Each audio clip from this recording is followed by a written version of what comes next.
পৃথিবী যখন জানতে পারলো আল্লাহর পয়গম্বর দুনিয়ায় আসবেন, সেই মুহূর্তে রাত যখন শুনেছেন, রাত তড়ি ঘড়ি করে আল্লাহর কাছে দরখাস্ত করলেন, রব্বুল আলামিন আমি জানতে পেরেছি আপনি তাম বিশ্বের শ্রেষ্ঠ মানব, শ্রেষ্ঠ নবী মুহাম্মদ সাল্লাল্লাহু আলাইহি সাল্লামকে দুনিয়ায় পাঠাবেন।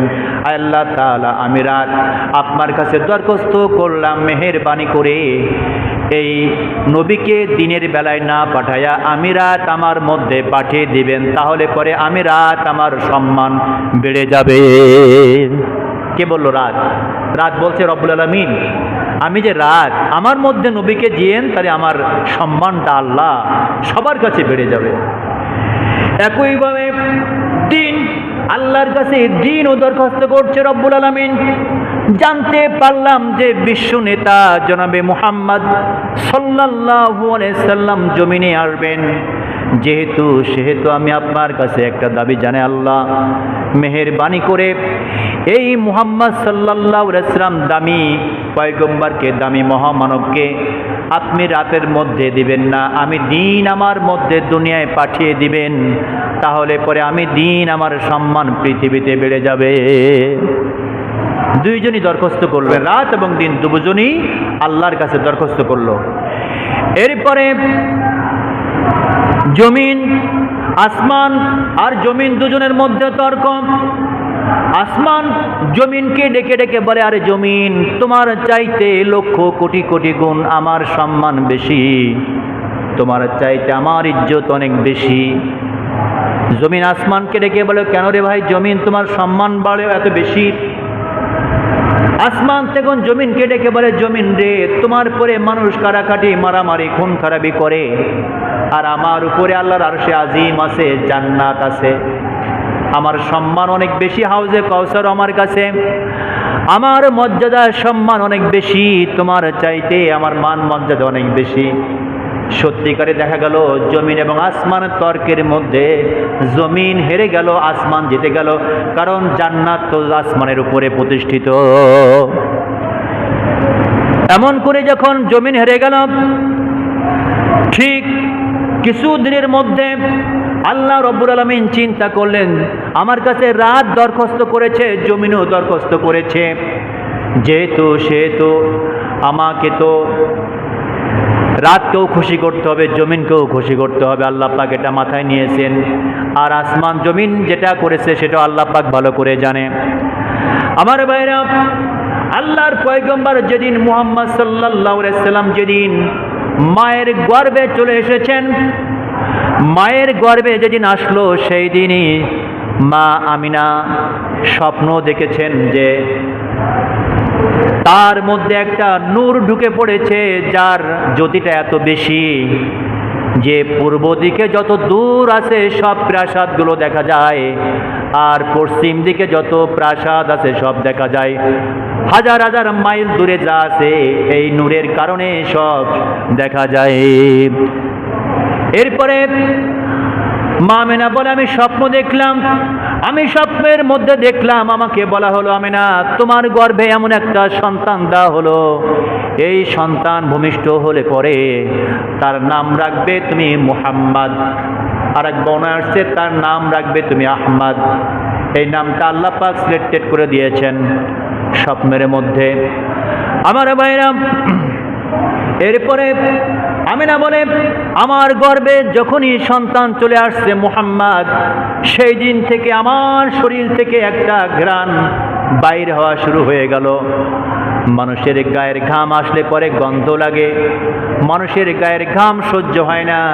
আমরা বাজারে গেলে বাজার থেকে যখন বাসায় চলে আসি, কাজকাম করে যখন বাসায় চলে আসি, যদি সে জামা চেঞ্জ না করে মসজিদে নামাজ পড়তে আসি, তাহলে পাশে যে ব্যক্তি দাঁড়ায় সেই বলে, তোমার গায়ের দুর্গন্ধর জন্য তোমার পাশে আমি দাঁড়াতে পারি না, এত দুর্গন্ধ আমাদের গায়ের ঘামগুলা।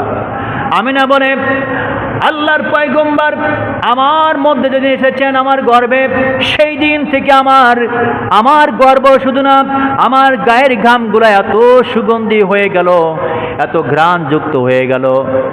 শুধু তাই না, আমি খেয়াল করে দেখলাম সেই দিন থেকে দেওয়ালের প্রতিটা বালু ইট কণাগুলো আমাকে সালাম দেওয়া শুরু করেছে।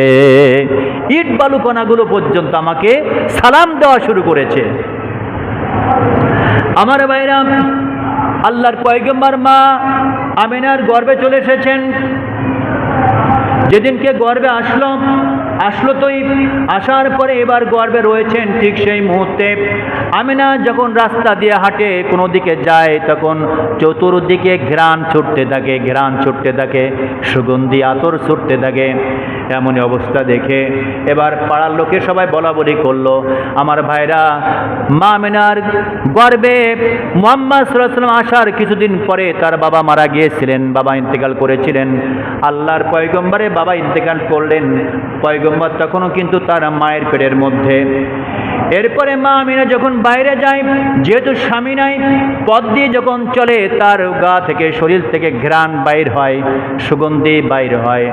পাড়ার লোক বলাবলি করে, কিরে, যেহেতু মুহাম্মদ তো বেঁচে, যেহেতু আব্দুল্লাহ তো বেঁচে নাই, মা আমিনা কোন ধরনের আতর ব্যবহার করে, কোন আতর, কোন সেন্ট ব্যবহার করে, তার শরীর থেকে সুগন্ধি বাইর হয়, কেন সে আতর ব্যবহার করবে? আতর তো ব্যবহার করবে প্রত্যেক নারী তার স্বামীর জন্য।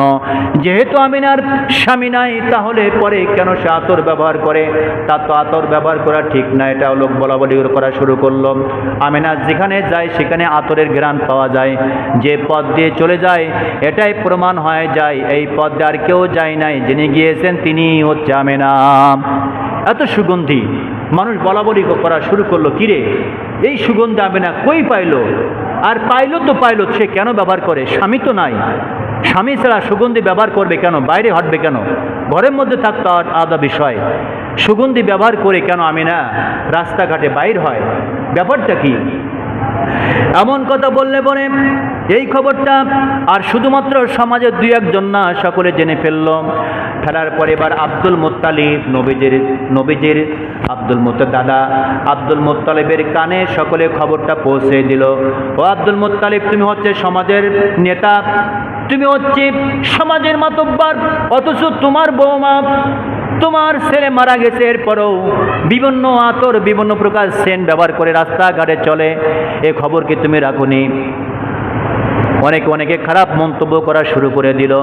এরপরে আব্দুল মুত্তালিব তিনি করলেন কি, তার ওয়াইফকে ডাক দিলেন, ও বিবি, আমাদের বৌমার নামে কেউ যেন এমন কথা বলে সুগন্ধির বিষয়ে, এক কাজ করো তো, বৌমাকে ডাক দাও, জিজ্ঞাসা করি বৌমা আতর কই পাইলো, এই সুঘ্রাণযুক্ত আতর কই পাইলো, কে তারে কিনে দিল, কোথা থেকে আনলো? আমি তো দেই নাই কিনে বৌমাকে কোনো আতর, আমি আব্দুল মুত্তালিব কোনো আতর কিনে দেই নাই। তাহলে পরে আমার বৌমা কোথায় এত আতর পেল, এত সুগন্ধি যুক্ত আতর, যে আতর মদিনার কোনো মার্কেটে পাওয়া যায় না, মক্কার কোনো মার্কেটে এমন আতর তো পাওয়া যায় না। আল্লাহর নবীর মায়ের শরীর থেকে যে ঘ্রাণটা বাইর হয়, এই ঘ্রাণের যে ঘ্রাণ, এই সুন্দর ঘ্রাণযুক্ত আতর টোটাল মক্কা মদিনায় কোনো দোকানে পাওয়া যায় না। অবাক কাণ্ড, কি ব্যাপার? এই আতর পাইলো কই, আর কে এনে দিল?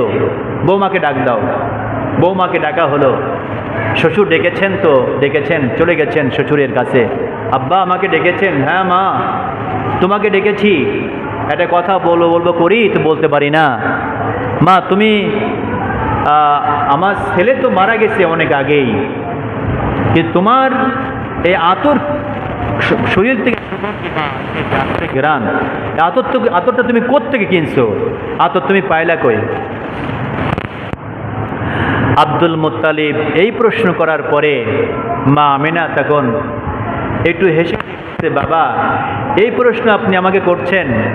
বলছে, হ্যাঁ মা, এই প্রশ্নই তোমার কাছে। বলছে, বাবা, আমার পেটে যে আপনার নাতি আছে তা তো আপনি জানেন। বলছে, 100% জানি, তোমার গর্ভে যে আমার ছেলের সন্তান, এটা আমি তো জানি। বলে, আব্বাজান, এটা আপনি জানেন, কিন্তু কিছু ঘটনা আপনার জানাই। যেদিন আপনার নাতি আমার গর্ভে চলে আসছে, সেই দিন থেকে আমার শরীর থেকে ঘ্রাণ বাইর হওয়া শুরু হয়েছে।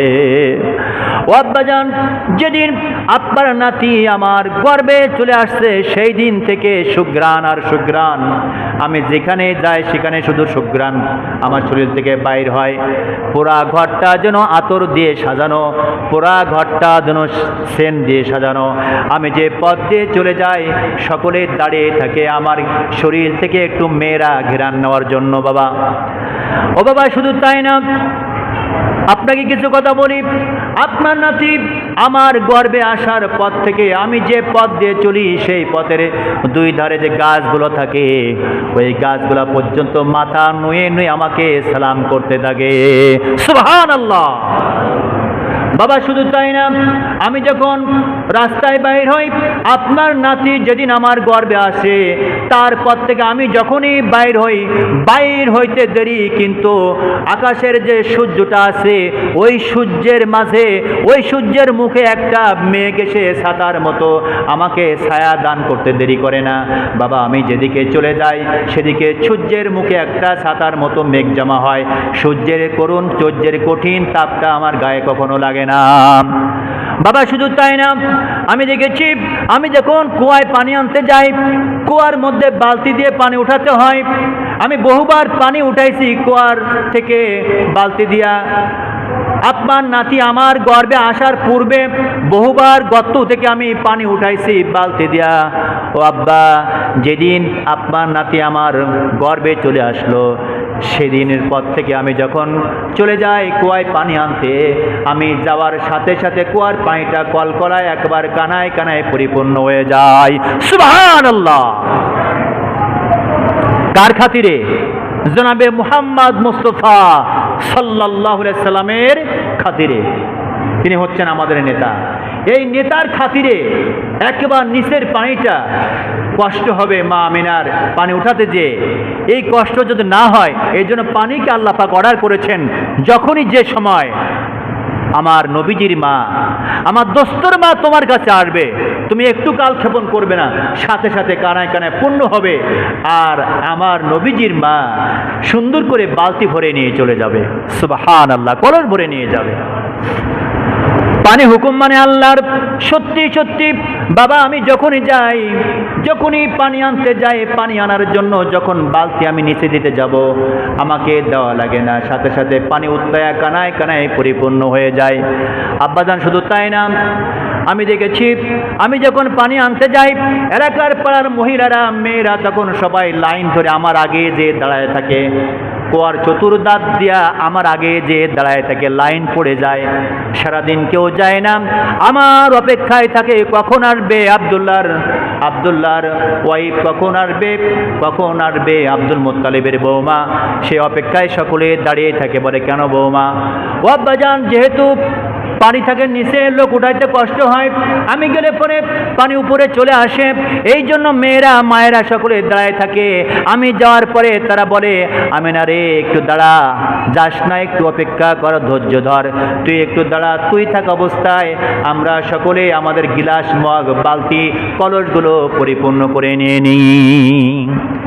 এমন করে শ্বশুরকে বোঝাই দিন, বাবা এই শুধু সুগন্ধি না, ইট বালু পর্যন্ত, রাস্তার ধুলিকণা পর্যন্ত আমাকে সালাম করতে থাকে। আপনার নাতি যেদিন গর্বে আসে সেই দিন থেকে কোন সুবহানাল্লাহ। প্রাণপ্রিয় ভাইরা, যাকে নিয়ে আলোচনা করছি তিনি হচ্ছেন নেতা মুহাম্মদ সাল্লাল্লাহু আলাইহি ওয়াসাল্লাম, জনাবে মুহাম্মদ সাল্লাল্লাহু আলাইহি ওয়াসাল্লাম। সুতরাং তার সম্পর্কে আলোচনা, এটা কোনো ছোটোখাটো মানুষের না, এটা বাংলাদেশের কোনো নেতা না, কোনো প্রধানমন্ত্রী না, বা বিশ্বের কোনো নেতা না। আলোচনা হচ্ছে মুহাম্মদ সাল্লাল্লাহু আলাইহি ওয়াসাল্লামকে নিয়ে। তাহলে কতটা দামি মানুষ, যার মতো দামি ব্যক্তি পৃথিবীতে কেউ কোনোদিন আসে নাই আর কিয়ামত পর্যন্তও আসবে না। এবার এভাবে মাস চলতে চলতে ভূমিষ্ঠ হওয়ার সময় চলে আসলো। অনেক ইতিহাস। যখন সময় চলে আসছে তখন রাত এবং দিন যে দরখাস্ত করেছিল, রাত বলেছিল আল্লাহ মোহাম্মদকে আমার মধ্যে দেন, তাহলে পরে আমার সম্মান বাড়বে। দিন বলেছিল আল্লাহ মোহাম্মদ সাল্লাল্লাহু আলাইহি ওয়াসাল্লাম দিনের মধ্যে জন্মগ্রহণ করুক, তার সম্মান আমার বাড়বে। একথা বলার কারণে আল্লাহ পাক দেখলেন রাতও থাকবে না, দিনও থাকবে না, এমন একটি সময় আমি নবীকে দুনিয়ায় পাঠাবো। ঠিক এমন এক সময় এসেছিলেন যে সময় ছিল সুবহে সাদিক, রাতও না দিন না, এমন একটি সময় আল্লাহর পয়গম্বর দুনিয়া ভূমিষ্ঠ হয়েছিলেন। কোন সুবহানাল্লাহ, আর সুবহানাল্লাহ ভাই, সুবহানাল্লাহ, আলহামদুলিল্লাহ। এই বক্তব্য দিলে পরে, এই কথা বললে পরে সুবহানাল্লাহর বিনিময়ে আপনারা জানেন কত সওয়াব হয়। শুনেছেন এর আগেও যে আসমান এবং জমিনের মাঝখানে যত খালি জায়গা থাকে, সুবহানাল্লাহ বলে সবটাই তামাম ফাঁকা জায়গাগুলো নেকিতে পরিপূর্ণ হয়ে যায়। কারণ সুবহানাল্লাহ, এই জন্য কালক্ষেপণ করবেন না, সাথে সাথে বলবেন। আমাদের জান্নাতে যাওয়ার ওসিলা এটা হতে পারে, এই প্রতি জুমায় আলোচনা শোনা, সুবহানাল্লাহ বলা, নামাজ পড়া, এটা আমাদের নাজাতের ওসিলা হলেও হতে পারে। যাক, অধিকার না যায়। এখন নবীজি ভূমিষ্ঠ হইলেন, ভূমিষ্ঠ হয়ে মায়ের আমিনার ঘরে যখন জন্মগ্রহণ করেছেন, ঠিক সেই মুহূর্তে এবার জমিন উঠে পড়ে বসে গেল। জমিন একটু নাড়াচাড়া করে মনে রেডি, প্রস্তুত কথা বলার জন্য। কার সাথে কথা বলবে? আসমানের সাথে। কেন বলবে? কিছুদিন আগে এই আসমান জমিনকে ডেকে বলেছিল, আরে জমিন, তোমার চাইতে আমার সম্মান মর্যাদা কোটি গুণে বেশি। কেন? আমার পরে আরশে আজিম আছে, আমার পরে অসংখ্য ফেরেশতা আছে, আমার পরে আল্লাহর রহমতের ফেরেশতা আছে, এরপরে জান্নাত তো আমার উপরেই। সুতরাং জমিন, তোমার চাইতে সম্মানে আমি বেশি।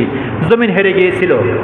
আজকে যখনই মুহাম্মদ সাল্লাল্লাহু আলাইহি ওয়াসাল্লাম ভূমিষ্ঠ হয়েছে, সেই জমিন একেবারে উচ্চ কণ্ঠে আওয়াজ দিয়ে বলছে, আরে আসমান, তুমি কি জেগে আছো না ঘুমাইছো? আসমান শোনো। কি হয়েছে? আজকে সম্মান কার তুমি জানো? আজকে এমন এক ব্যক্তি, এমন এক নেতা পৃথিবীতে জন্মগ্রহণ করেছেন, যিনি হচ্ছেন तमाम পৃথিবীর শ্রেষ্ঠ নেতা, জনাবে মুহাম্মদুর রাসূলুল্লাহ সাল্লাল্লাহু আলাইহি সাল্লাম। সুতরাং তোমার চাইতে সম্মান মর্যাদায় আমি জমিন আকাশ গুণ বেশি, আসমান পর্যন্ত বেশি, কোটি কোটি গুণ বেশি। কোন সুবহানাল্লাহ। এই কথা বলার পরে আসমান তখন বলছে, আসলেই তো তাই, পৃথিবীর সর্বশ্রেষ্ঠ সেরা মানব এখন জমিনে। আমার তো সম্মান আসলে জমিন তোমার এখন বেশি, কারণ সমস্ত জান্নাত জাহান্নাম যা আছে সব তো নবীর জন্যই তৈরি। তিনি ইচ্ছা করবেন যাকে সুপারিশ করে জান্নাতে নিবেন, যিনি তার ভক্ত হবেন, আর যা নবীজিকে চিনবে না, মিথ্যা কথা বলবে, তারা জাহান্নামে যাবে। যাক, ওদিকে না যায়। এরপরে যখন ভূমিষ্ঠ হলো, অনেক কথা। এই ভূমিষ্ঠ হওয়ার পরে ওইখানে অনেকগুলো কাহিনী ঘটেছিল, ওগুলো আর আমি বললাম না। এবার দুধ পান করার জন্য একটা নিয়ম আছে মক্কায়। আল্লাহ নবী জন্মগ্রহণ করলেন কোথায়? মক্কায়। কিন্তু মক্কার একটা নিয়ম ছিল, পদ্ধতি ছিল, যে মক্কায় যারা দামি দামি মানুষ ছিলেন, ওই এলাকার মানুষেরা মায়ের সন্তানদের মায়ের বুকের দুধ পান করাতেন না। কেন করাতেন না? দুধটা অন্যত্র দিতেন। কেন দিতেন? সেই এলাকার ভাষাটা ছিল সুন্দর। যেখানে ভাষা সুন্দর, পরিবেশ সুন্দর, ওই এলাকায় বাচ্চাদেরকে পাঠিয়ে দিতেন দুধ পান করার জন্য, এবং শৈশব সেখানে কাটতো, কিছু ভাষা শিখত। ঠিক অনুরূপভাবে আল্লাহ নবীকেও যেতে হয়েছিল। কিন্তু সেটা কিভাবে? একটু ঘটনা বলি। আমার ভাইরা, মক্কা মুকাররমায় ওই জায়গায় বাচ্চাদের যেহেতু দুধ খাওয়ানো হয় না, বাইরের থেকে মেয়েরা এসে বাচ্চা নিয়ে যায়। এই সিস্টেম যখন চালু, বাইরের থেকে যে গোত্র আসতো, সেই গোত্র হচ্ছে আপনার তায়েব গোত্র। তায়েব থেকে অনেক মেয়েরা আসতো, নারীরা আসতো, এসে বাচ্চা নিয়ে যেত। আর বাচ্চা দুধ পান করালে পরে তার বিনিময়ে টাকা পেত, অর্থ পেত, এই জন্য তারা বাচ্চা নিয়ে যেত। আমার ভাইরা, এবার তায়েব থেকে অনেক মেয়েরা বাইর হয়েছেন, সেই সঙ্গে একটা মেয়েও বাইর হয়েছে, তার নাম হচ্ছে হালিমাতুস সাদিয়া। এই হালিমাও বাইর হলেন সেই গোত্রে, সেই কাফেলার সাথে। একসঙ্গে অনেকগুলো নারী পুরুষ বাইর হয়েছেন, মক্কায় যাবে কুরাইশ বংশ থেকে বাচ্চা আনার জন্য। কুরাইশ বংশ হচ্ছে সম্মানী বংশ, মর্যাদাবান বংশ, অনেক উপরের একটা বংশ হচ্ছে কুরাইশ বংশ। এই বংশ থেকে বাচ্চা নেওয়ার জন্য তায়েব থেকে অনেক মেয়েরা আসতেছেন, অনেক নারীরা আসতেছেন, ছেলেরা যারা স্বামী তারাও সহ। এবার যখন আসতেছে, আস্তে আস্তে প্রতি মধ্যে যখন আসলো দেখা যায় একই সঙ্গে যারা এসেছিল তার মধ্য থেকে একজন নাই। খেয়াল করলো কে নাই কে নাই, আমরা তো ছিলাম এতজন, মনে করেন আমরা ছিলাম মোট 50 জন, এর থেকে 49 জন, একজন কয়ে গেল। খোঁজ নাও কে নাই, খোঁজ করে দেখা গেল এই কাফেলার মধ্যে সবাই আছে, নাই একজন মানুষ, সে হচ্ছে হযরতে হালিমাতুস সাদিয়া। হালিমা নাই। কেন রে, কি হয়েছে? হালিমার যে উটটা ছিল একেবারে জীর্ণ শীর্ণ, হালিমার উট চলতে পারে না, বেশি দৌড়াইতে পারে না, রোগাকষ্ট। এই উট বেশি জোরে না চলতে পারার কারণে পিছনে পড়ে গেছে। আর ওরা তাড়াতাড়ি সকলে মক্কায় চলে গেল। কেউ কেউ বলছে শোনো হালিমার জন্য দেরি করা যাক, বলে না দেরি করার দরকার নাই, চলো আমরা আগে আগে চলে যাই। এবার সবাই চলে গেল সামনে। প্রতিমধ্যে হালিমা পৌঁছাতে পারলেন না। এবার মক্কায় এসে সকলে যার যার বাচ্চা নেওয়া শুরু করল। বড় বড় লোকের বাচ্চা, যে বাড়ি দেখে বিল্ডিং বাড়ি সেই বাড়ি চলে যায়। ওই বাড়িতে গেলে টাকা পাওয়া যাবে, পয়সা পাওয়া যাবে। গরিব মানুষের বাড়ি তো কেউ যাবে না, যেহেতু বাচ্চা পালন করলে পরে গরিব মানুষ কিছু দিতে পারবে না। এই জন্য গরিব মানুষের বাড়ি না যায় দৌড়ায়া দৌড়ায়া বড় লোকের বাড়ি থেকে বাচ্চাগুলো নিয়ে তারা বাইর হচ্ছেন। আর শুনেছেন এই বাড়ি আর একটা বাচ্চা আছে, কিন্তু তার বাবা নাই, এতিম মানুষ। এতিম মানুষ হওয়ার কারণে তার টাকা পয়সা বেশি দেবে না হয়তোবা, এই জন্য কেউ তার বাড়িতে যায় নাই। সকলে বড় লোকের বাচ্চাগুলো নিয়ে পথ চলা শুরু করেছে। এরা যখন বাচ্চা নিয়ে পথ চলতে হঠাৎ প্রতিমধ্যে দেখা হালিমা তখন আসে। কি হালিমা, তুমি এত কেন দেরি করলা? বলে বোনেরা শোনো, তোমাদের উটগুলো ছিল চাঙ্গা, আগে আগে চলে আসছো, আমার উট তো দৌড়াইতে পারে না, এই জন্য আমার লেট হয়ে গেছে, দেরি হয়ে গেছে। বলে বোন আর কি কোনো বাচ্চা আছে নাকি? বলে বাচ্চা সব তো নিয়ে এসেছি, একটাই মাত্র বাচ্চা আছে, যে বাচ্চার বাবা নাই, এতিম বাচ্চা। আমরা কেউ সেই বাচ্চা নেই নাই, কারণ আমরা তো অর্থের লোভে বাচ্চা পালবো। ওই বাচ্চার যেহেতু বাবা নাই, টাকা পয়সা দিতে পারবে কিনা তারও বা ঠিক কি, এই জন্য ওই বাচ্চা রেখে দিয়ে আমরা বড় লোকের বাচ্চা নিয়ে চলে এসেছি। হালিমা বলে স্বামী তাহলে আমরা চলে যাই? না দরকার নাই, চলো যাই। এবার চলে গেলেন, খুঁজে খুঁজে, সংক্ষেপে বলি, খুঁজে খুঁজে চলে গেলেন সত্যি আকারে সেই আমেনার গৃহের কাছে চলে গেছেন। স্বামীকে বলে স্বামী আপনি দাঁড়ান, আমি যাই। খুঁজে খুঁজে খুঁজে এবার চলে গেলেন হালিমার আপনার আমেনার বাড়িতে। সালাম বিনিময় করলেন। হালিমা বলে, আমেনা বলে কে? বলে আমি হালিমা, বহু দূর থেকে আসছি একটা সন্তান নেওয়ার জন্য। এমনই বলার পরই ঘরের মধ্য থেকে কান্নার আওয়াজ আসলো। ও হালিমা, এই পাশ দিয়ে বহু নারীরা চলে গেছে, কত সন্তান নিয়ে গেল, আমার এতিম বাচ্চারে কেউ নেয় নাই। আমি গরিব মানুষ, আমার এতিম মুহাম্মদকে কেউ নাই নাই, কেউ কোলে নিল না, কেউ নিল না। আমি টাকা পয়সা দিতে পারবো কিনা সন্দেহ, কেউ আমার জিগায়ও নাই। এতিম বলে আমার বাচ্চারে কেউ নাই, তুমি কি নিবা? বলে ও আমি না, গেটটা খোলো একবার দেখি, তোমার সন্তানকে যদি পছন্দ হয় আমি নিয়ে যাব। হযরত আমিনা বলে আমি গেট খুললাম। হালিমা ঢুকলো। ঘরে ঢুকার পরে এবার কোলে বাচ্চাটা রয়েছে, কোলে বাচ্চা নিয়েছেন। কোলের মধ্যে আমিনার কোলে বাচ্চা, রুমালটা মুখ দিয়ে ঢাকা, রুমালটা মুখ দিয়ে আপনার রুমাল দিয়ে মুখটা ঢাকা রয়েছে, সাদা একটা রুমাল দিয়ে মুখ ঢাকা। হালিমা বলে ও আমিনা, মুখটা আলগা করো একবার দেখি তোমার সন্তান কেমন। হালিমা বলে যখন মুখটা আলগা করেছে আমি দেখলাম আসমানের চাঁদ যেন মা আমিনার ঘরে চলে এসেছে। সুবহানাল্লাহ। হযরত আমিনা বলে, হালিমা বলে আমি আর কালক্ষেপণ করলাম না, দেরি করলাম না। আমি বললাম ও বোন, আমার টাকা দেওয়া লাগবে না, পয়সা দেওয়া লাগবে না, তোমার সন্তান এত সুন্দর সন্তান আমি জীবনে দেখি নাই। এত বাচ্চা পালন করেছি, এত সন্তান দেখেছি, আমি হালিমা আমার জীবনে এত সুন্দর বাচ্চা আমি দেখি নাই। তুমি টাকা দিলেও দিতে পারো, না দিলেও না দিতে পারো, বোন এই বাচ্চাটা তুমি আমাকে দিয়ে দাও। এবার বাচ্চারা নিয়ে দৌড় দিলেন স্বামীর কাছে। স্বামীকে যে বলে স্বামী হ্যাঁ আমি একটু আমাকে একটু সময় দেন, আমাদের তাঁবুটা একটু গাড়েন। তাঁবু গাড়া হলো। তাঁবুর মধ্যে যে এবার বাচ্চাকে বুকের স্তন যখন দিতে গেছেন, হালিমা বলে আমি দেখি আমার শুকনা স্তন দুইটা, যার মধ্যে দুধ ছিল না, মুহাম্মদকে যখন আমি আমার স্তন দিলাম, আমার স্তন ডান স্তন যখন তার বুকে যার মুখের মধ্যে দিলাম, দেওয়ার সাথে সাথে দুইটা স্তন দুধে একবার পরিপূর্ণ হয়ে গেল। সুবহানাল্লাহ। মুহাম্মদ যখন আমার স্তনে মুখ দিছে, স্তন দুইটা একবার ফুলে মোটা হয়ে গেছে, মোটামুটি দুধে পরিপূর্ণ হয়ে গেছে। হালিমা বলে এরপরে বাচ্চা যখন আমি পেলাম, আমার স্বামীকে বললাম স্বামী হে আমাদের একটা ছেলে আছে, ওই তো ঠিক মতো দুধ পায় না। আর এই মুহাম্মদ এই শিশুটি যখনই আমার দুধ পান করার জন্য মুখ দিছে, সাথে সাথে আমার দুধে পরিপূর্ণ হয়ে গেছে। বলে তাই নাকি? বলে চলো আমরা বাড়ি ফিরে যাই। এবার যখন তাদের গাদা ছিল, জীর্ণ শূন্য উট ছিল, ওই উটির পরে যখন চড়ে বসছে, উটগুলা একেবারে তরুতাজা হয়ে গেল, মানে একেবারে মানে হেলথ, স্বাস্থ্যবান হয়ে গেল। হালিমা বলে আমার উটগুলো এত দ্রুত ছুটলো, আমার আগে অনেক পূর্বে যে সমস্ত মায়েরা সন্তান নিয়ে চলে গিয়েছিল, আমি তাদের টপকা সকলের আগে আমি বাড়ি পৌঁছে গেছি। সুবহানাল্লাহ।